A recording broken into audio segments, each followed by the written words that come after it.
There are tens of thousands of small and medium businesses around the world. Some of them might have the product, service, or solution that you have been looking for. In this series, we meet entrepreneurs and find out how you can benefit from what they have to offer. Micro, small, and medium-sized enterprises provide more than 2/3 of all jobs worldwide. These types of entrepreneurs support their community and contribute to its identity.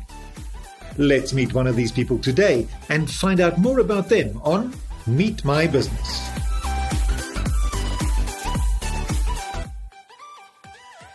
So, Lenka Koppova, is it Koppova or Koppova or Koppova? How do you pronounce your name? Last one, the accent goes for the last syllable, so it's Lenka Koppova. Okay, that's very interesting. And tell me where you're from and what you do and how you make your magic. Well, as the name might suggest, it's a very typical Slavic or even specifically Czech name. This kind of names finishing with OVA are very limited to, I think, Czech Republic, Slovakia. So I'm from the Czech Republic, born when it still was Czechoslovakia, but I'm Czech.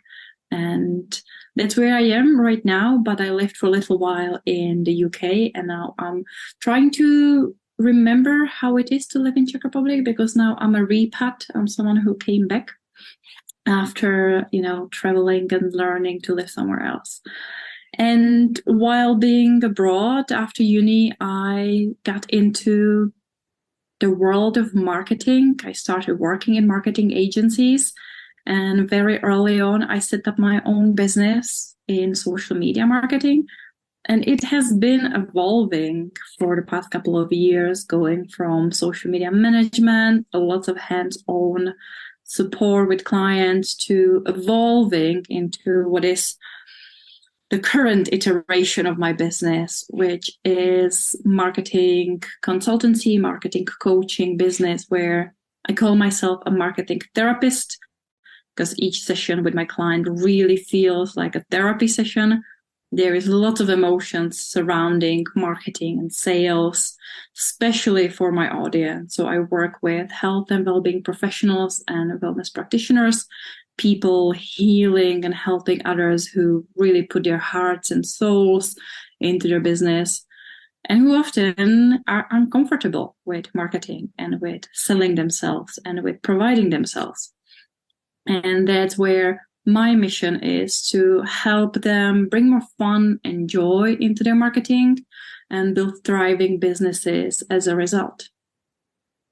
I can truly relate. When I qualified as a hypnotherapist in a decade and more than a decade ago, and I started my own practice, it was really an uphill battle to find clients and get the word out. And in those days, we relied so heavily on Facebook, but it brought really no results. So it's interesting how you say you have pivoted from just purely social media marketing into more of a marketing therapist. I like that very much. So who is the kind of person, your ideal client that you work with, and what would be their biggest challenge that you help them solve?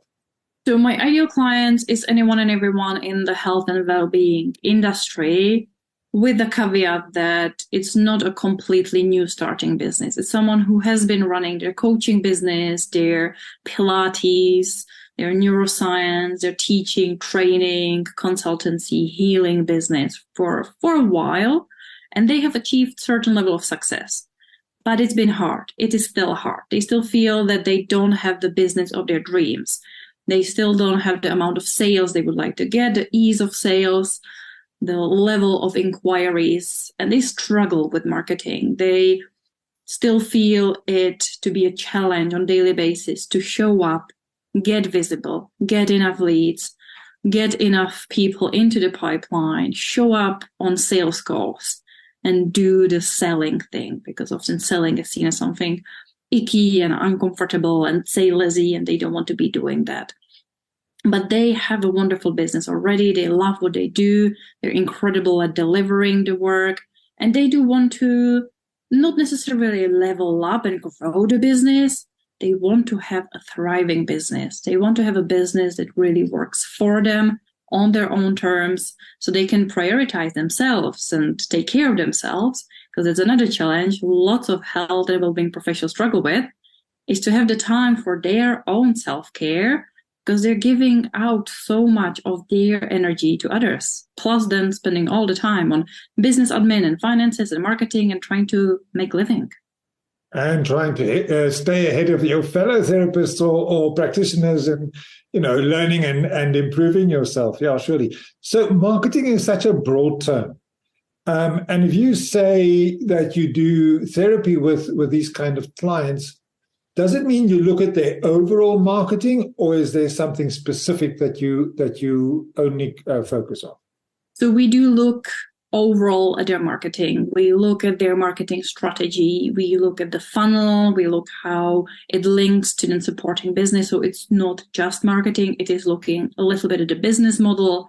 It is looking at, if they are trying to do one-to-one offers or group offers, or how is their business structured? Because then gives us the information for marketing. And obviously marketing without sales cannot work. So it's then taking it further beyond marketing and advertising to the sales conversations of sales confidence for them as well. But it is looking specifically on, I'm working mainly in the digital marketing world, and I'm working purely in the organic side of marketing. So anything that's paid ads, that paid PPC, Facebook ads, that's not my favorite thing. That's not my expertise. I love the side of marketing that's based on content and engagement, where we build the business based on conversations. What role does podcasting play in the marketing mix that you present to a client? So podcasting is a wonderful way for certain types of clients who love talking, but are not maybe as comfortable on camera, who don't want to be doing videos, but they don't also love writing. So it is always finding what is the thing that the client really enjoys doing, what are their strengths, and what media and what type of creativity they really enjoy. And podcasting is a fantastic tool for people to get their message out there. It's big in demand. We love the availability of podcasts. We can listen as we go and really get to know the businesses, the people, to tell our stories. And yet it is easier than the video, where we have to be on camera, we have to have a certain level of energy. Even with the editing, video editing is more difficult. And it allows us to have very deep, meaningful conversations, share our knowledge, whichever way we decide to design the podcast. It is a fascinating tool for a certain type of people to get their message out there and to reach their audience and become known for the thing that really it's true to them. It's the most unique and exciting thing about them, and they want to be known for. Could you perhaps give us an example of a client that came to you with a specific problem and how you helped them and what benefits they then got from that? Yeah, so there is definitely one type of client I keep repeating the same challenges when they come. They often end up having built an online course. Everyone these days want to have a passive income. We want to streamline the business. We want to make it easier. And even though they have a portfolio of services, one-to-one workshops, speaking, usually they come because they are trying to make more money easier. And they were hoping that creating an online program will do that for them. So they spend so much time and money and effort into building and recording and creating a program. And then no one buys because they're not marketing it and they haven't thought it through properly. So that's what we do. We look at their business overall. What is the most profitable side of the business? What is the ecosystem of their offerings? Where do they genuinely enjoy spending most of the time? Because for them to make an online course, be it delivered live, be it pre-recorded, whatever format we decide, we do need to do a lot of marketing. There need to be regular launches or ongoing evergreen marketing. It needs a lot of push for it to start performing and maybe over time become something that can carry itself out through recommendations or word of mouth and all the things. So we then decide if really sometimes we do have to scrap the online course and have to be like, this has not been the smartest investment because we cannot see it being viable. And for them, actually focusing on one-to-one work, delivering in-house workshops might be better. But if we decide that this actually makes sense, we know the audience, we know how to build it, then we create a funnel. We create a way of grow the audience, get visible in front of the right people, choosing the right channels, potentially doing a bit of a lead magnet or introducing a smaller offer in there so people get more familiar, working on, again, the ecosystem of the pricing, how it fits together, and then designing a content marketing and engagement marketing strategy for them to know on daily, weekly, monthly basis what content they need to show up with, in front of which audience, how to proactively find an audience, how to use things like guest podcasting and guest blogging to expand their audience. So then they do get people coming onto their website, joining their mailing list, working on their email newsletter, working on building connections with their clients and prospects to then get more people buying their product. So it's not easy. It's not something that would be a quick win. So I will work with clients for 3 to 6+ months. My programs are designed to work intensely 3 months, less intensely 6 months, but I do get clients who want to take baby steps and have me there in their corner as a guide for years to come, because it's easier. I know it from my experience with working with a PT. Going to the gym and knowing what I should be doing by myself, it's overwhelming. Even though I technically know what I should be doing, it's so much easier to pay a trainer and be like, I'm showing up, you tell me what I do, I don't need to think about it. And I see lots of clients wanting the same. They know what they should be doing, they struggle with the action. So having someone in their corner on a weekly basis, just giving them the bare minimum of these are the 2, 3, 4, 5 actions you need to take this week. So we get closer to the goals that we've agreed on, that we know that will help you to get more people buying your course and that you will have an easier business. So interesting you talk about that, because I am busy figuring out all my technical requirements and scripting and everything for our online courses. And I'm sure we'll need a lot of help to get those out there as well. So I'm making a note here so we can speak again.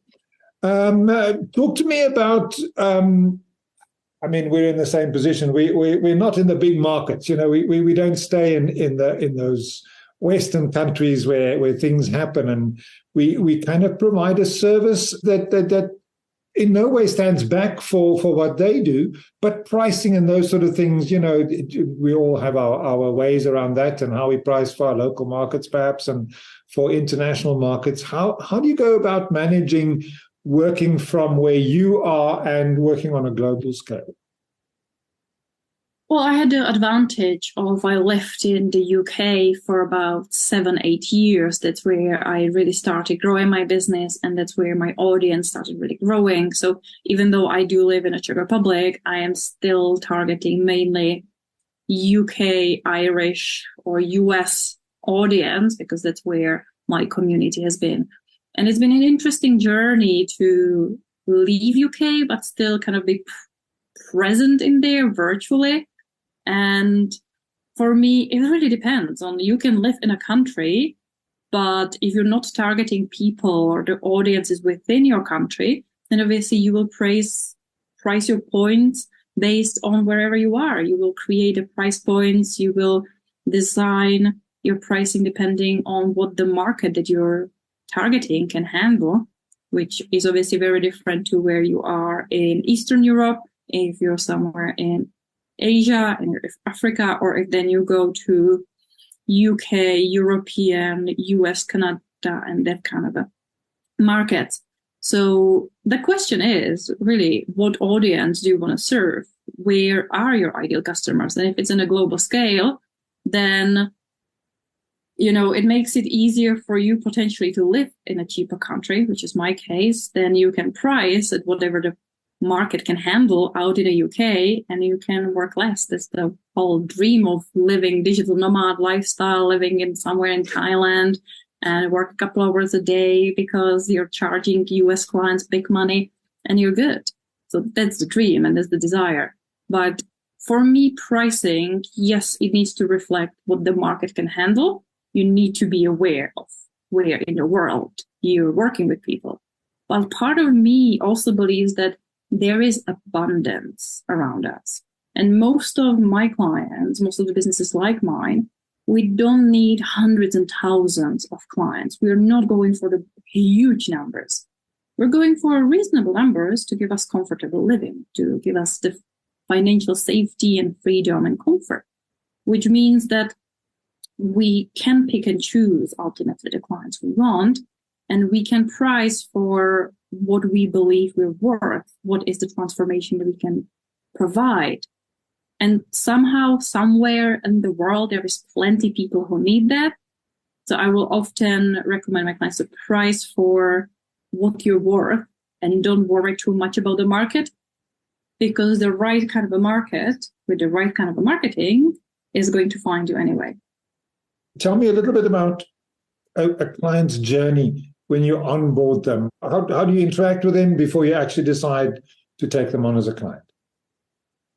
Yeah, so when I get a new client, depending which way they found me, how they come across me through DMs, through emails, we always start with a discovery call. We jump on a Zoom and we have a conversation where I really have plenty of questions. I want to know who they are, what are their goals, what have they done so far, what are their preferences. I want to know if they're like-minded person, if we have at least roughly the same values and perspectives and interests and opinions, because I want to work with people who are like me, who like what I like and who have similar belief systems. So we don't need to clash too much, and I don't need to convert them to believe into the things that I believe, because they say I've built my business on certain values and beliefs and things. So that's the first thing. Have a Zoom call where I definitely take them through a process of questioning, of discovering what they are looking for, and I basically give them the opportunity to learn more about me and my style and how we work. And if they're happy to go ahead, then we build a plan. They'll build a plan of, depending how quickly they want to get to whatever outcomes, whatever goals they have. And we build a plan to understand what steps we are going to take along this journey and how long it's going to take and how much effort. And if we need any resources other than their time, my time, money, if we need other people, if we need upskilling, anything. So we make an audit of where they are right now. What have they done? What's working for them? What's not working for them? What are they struggling? And we look at the vision. We set out the goals. We discuss the purpose, mission, vision, goals. And then we break it down into what needs to happen between where are we right now to where they want to go, build a roadmap that then usually looks at the similar things, such as your why, your mission, vision, purpose, your audience, who they are, what pain points, what challenges you're solving for them, which means what kind of a content we're going to be creating, what are their content themes and content buckets, where are we going to find them, and what tactics and what mediums and what formats we're going to be using.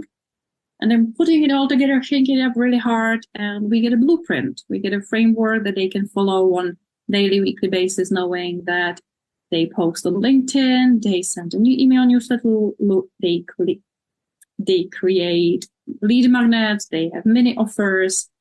What is the frequency? What is the style? And how do we measure if they're successful or not? How do we adjust to make sure that we are on track to what we want to achieve? So tell me, how do people get hold of you? Most likely, people will find me on LinkedIn. That's where I am the most active, and that's where people come across my content. So if you search on LinkedIn for Lenka Koppova, marketing therapist, you will find me. Occasionally, I do have a website. I blog on my website. So people do find me through my website, which is lenkakoppova.com. I am active on other social media platforms, but I don't want to overwhelm people with too many choices. If you search for my name, you will likely find me. My name is unique enough, and there are not too many people calling themselves marketing therapists just yet. And of course, I'll put all the links in the description of this episode, so you can go and check out Lenka. Thanks so much, Lenka, and we'll chat some more soon. Thank you so much for having me.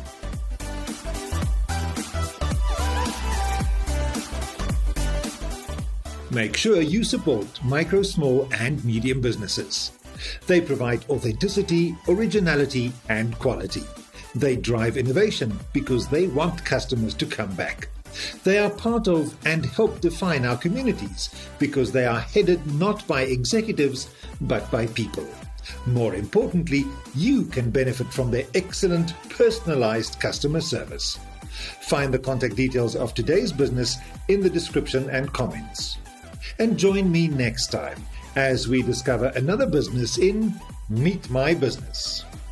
Meet My Business is a Baird Media production. For show credits and more information, visit baird.media.